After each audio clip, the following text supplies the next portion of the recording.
When we think about sex work in India, we usually only see the sensational headlines. But today, we're going to step past all that. We're going inside the rooms and listening to the unfiltered voices of the women themselves. We're here to understand the life, the business, and the humanity that exists way beyond the stereotypes. And this one quote, wow, it just sets the stage perfectly, doesn't it? It immediately reframes this space.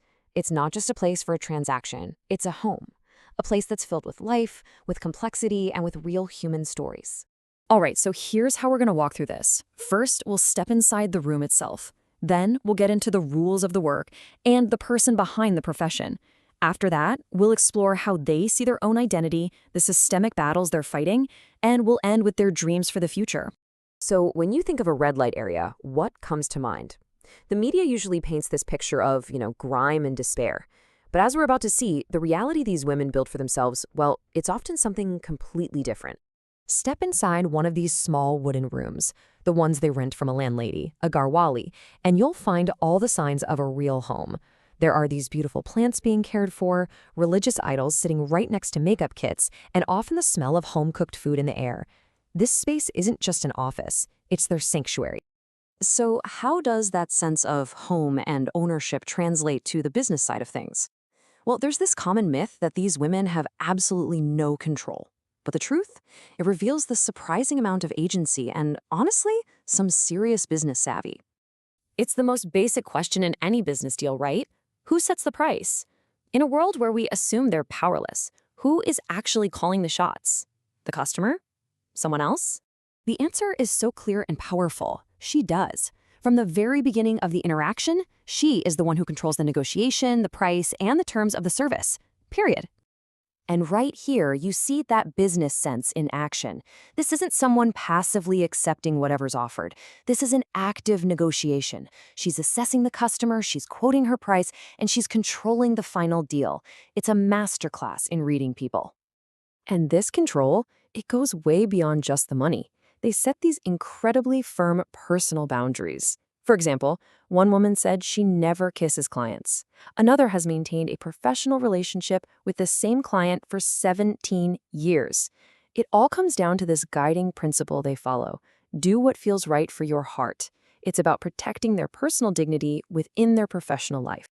Okay, so we've seen the space and the work. But what about the person? Who are they when the clients are gone and the door is closed?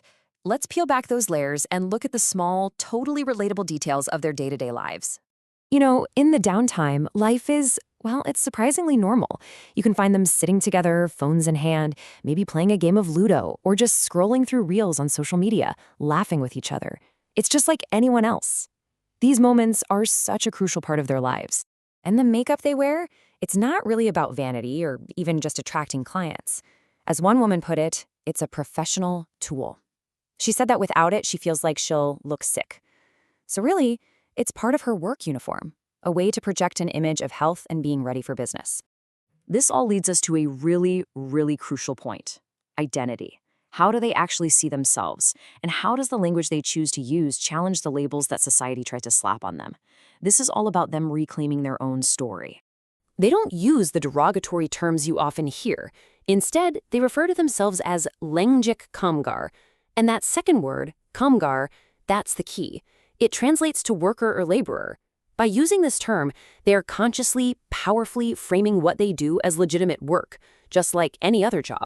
So you see this huge difference, right? Society often says they're selling their body, but their perspective is completely different.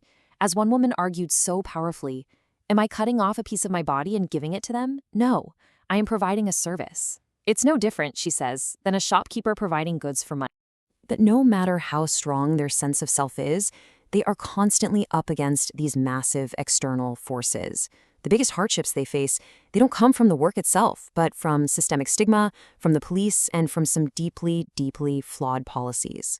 The discrimination is just, it's everywhere. In hospitals, they get looked at with judgment from head to toe. The police treat them like criminals, not workers. And the stories are just harrowing. One woman described a police raid where women were beaten, and she herself was assaulted by over 30 officers through the night.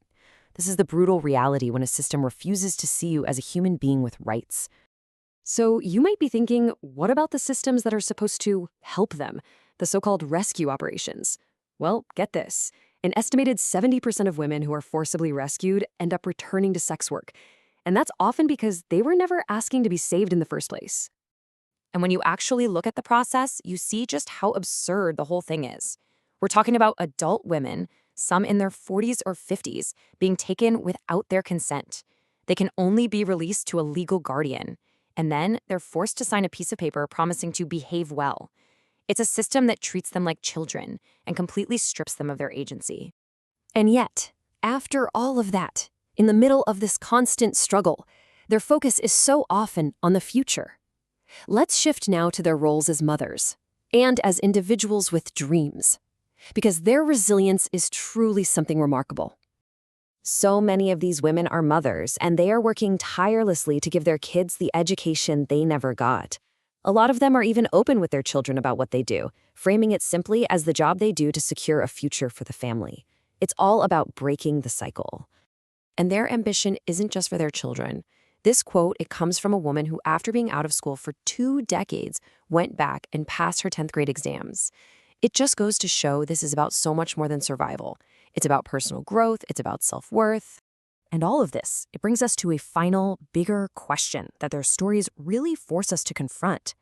In a world with a million different struggles and responsibilities, why does society still insist on tying a woman's honor, her is it, so narrowly to just her physical body?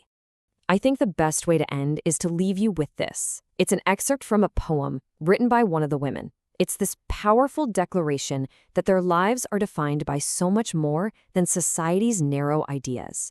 They have kids to raise, exams to pass, and lives to build. They simply don't have time for a definition of honor that doesn't serve